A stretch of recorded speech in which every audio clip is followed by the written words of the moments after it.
France Inter. Ce matin, je vais vous parler de théâtre. Il y a en ce moment à Paris une pièce de boulevard extraordinaire. Ça s'appelle Panique à l'Élysée.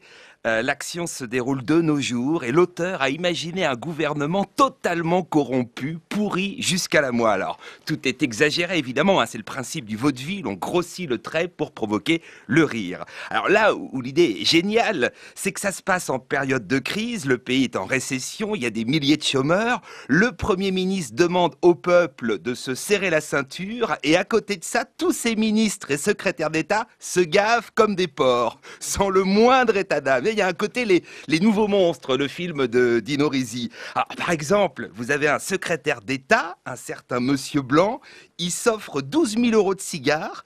Tous les mois, il envoie son chauffeur les acheter et c'est le contribuable qui paye. Et quand il sent qu'il va se faire gauler, parce qu'il y a un journal satirique qui va sortir l'affaire, il rembourse 3 000 €. C'est une vraie crapule. Vous en avez un autre, c'est Joyandet. Comme ça lui casse les pieds de prendre un avion de ligne comme un vulgaire plouc, il loue un jet privé, 116 500 € l'aller-retour. Il s'en fout, c'est pas son fric. Et le plus drôle, les personnages sont d'un cynisme absolu, c'est qu'il y va pour animer une conférence sur la reconstruction d'Haïti. Vous me direz, en matière de reconstruction, il en connaît un rayon, parce qu'il y a un moment dans la pièce, il truque un permis de construire pour agrandir sa villa dans une zone hyper protégée. C'est-à-dire, comme les gars sont jamais punis, jamais renvoyés, à chaque fois qu'ils se font gauler, 2 mois plus tard, ils recommencent. Ils sont persuadés d'être intouchables.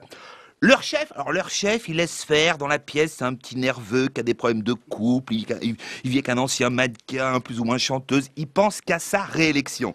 Alors, ce qui est génial, c'est qu'il n'y en a pas un pour sauver l'autre. Même ceux qui ont l'air purs au début, investis d'une mission, tu t'aperçois qu'ils sont pourris.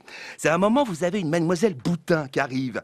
Elle, c'est la bonne fille, c'est la rondeur comique, et puis elle a un petit côté cato, petite sœur des pauvres. Tu te dis, c'est l'honnêteté sur terre. Jamais elle détournera un centime, et paf, tu découvres qu'elle est payée 9 500 € juste pour réfléchir.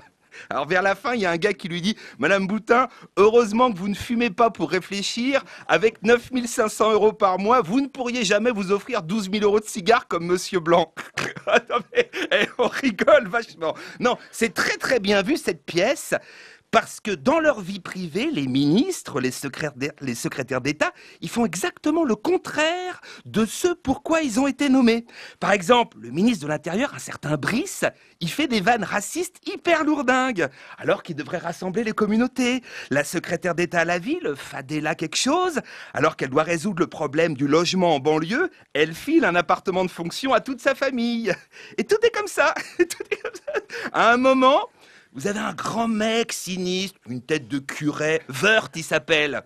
Quand il était ministre du budget, il a fait entrer sa femme au service d'une riche héritière pour gérer sa fiscalité, une Madame B. Et t'apprends qu'elle possède une île aux Seychelles non déclarée aux impôts et plusieurs comptes en Suisse. Là, j'ai décroché. Non, j'ai décroché, c'était trop énorme. Même un vaudeville, faut que ça reste plausible.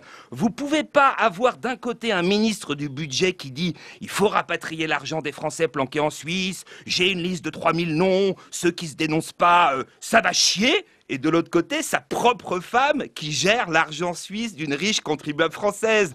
C'est pas une pièce sur la mafia, on n'est pas chez Berlusconi. Sinon, la grande force de cette pièce, son point fort, c'est que l'intrigue se passe durant un mondial de foot. Et notre équipe nationale est une allégorie du gouvernement. Nulle, prétentieuse, hautaine et je m'en foutiste. C'est une équipe de privilégiés, ils ont une vie de rêve, des tas d'avantages, et au lieu de montrer l'exemple, d'être proches des gens, humains, ils se conduisent avec un cynisme et un dédain incroyable. C'est une pièce très noire et qui fait froid dans le dos. Finalement, c'est pas un vaudeville, c'est une tragédie.